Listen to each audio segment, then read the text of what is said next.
Varför mår vi bra i naturen? Det beror på vad vi menar med naturen, men också vad vi menar med att må bra. Naturen kan betyda väldigt olika saker till olika människor. För vissa människor, naturen kan vara en vacker trädgård.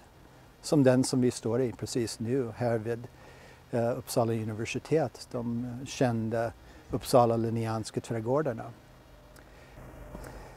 För vissa människor kan det vara alltså fjällvärlden, vildmarken.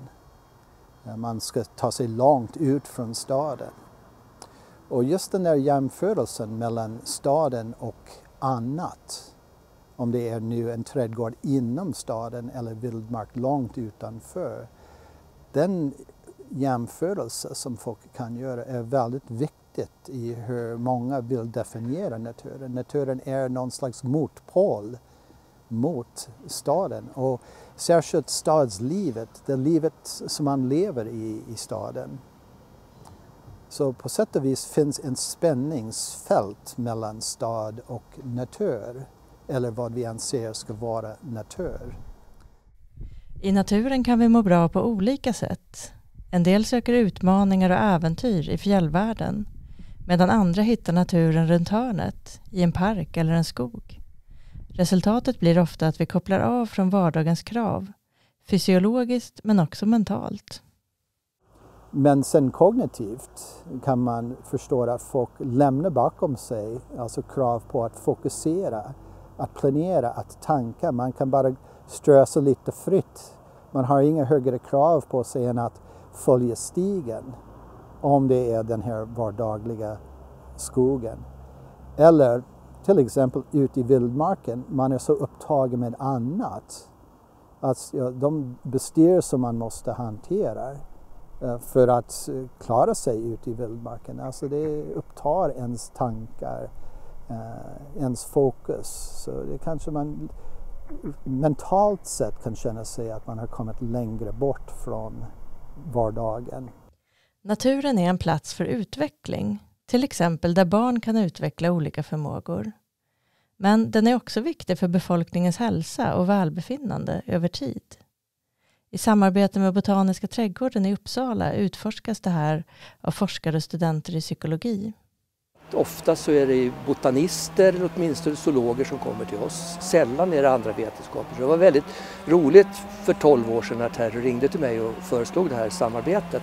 Att det plötsligt var psykologer, det har vi inte haft med att göra tidigare. Så att jag engagerar mig nog lite extra i just de här forskningsfrågorna än vad jag gör i vanliga fall. Och det är också så att jag hoppas ju att inte bara vara stöttande utan att vi ska kunna få ut något för egen del. Jag är intresserad av frågor som hur rör sig besökare i trädgården.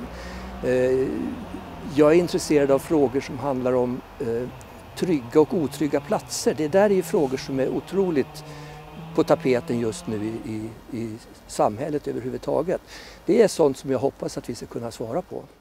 Den här forskningen används för att designa olika interventioner för folkhälsa, medicinskt och terapeutiskt interventioner. Men är också stödjeverksamheter som har att göra med till exempel bevarandet av biologisk mångfald och klimatanpassning, klimatförändring, anpassning till klimatförändring och försök att minska alltså den påverkan som vi har från människors aktiviteter. Så vi pratar väldigt mycket om samfördelar. Att det är bra för människors hälsa, individernas hälsa, folkhälsa. Men även för den biologiska mångfald. Även för vårt försök att hantera klimatförändring. En klimatkris som vi har.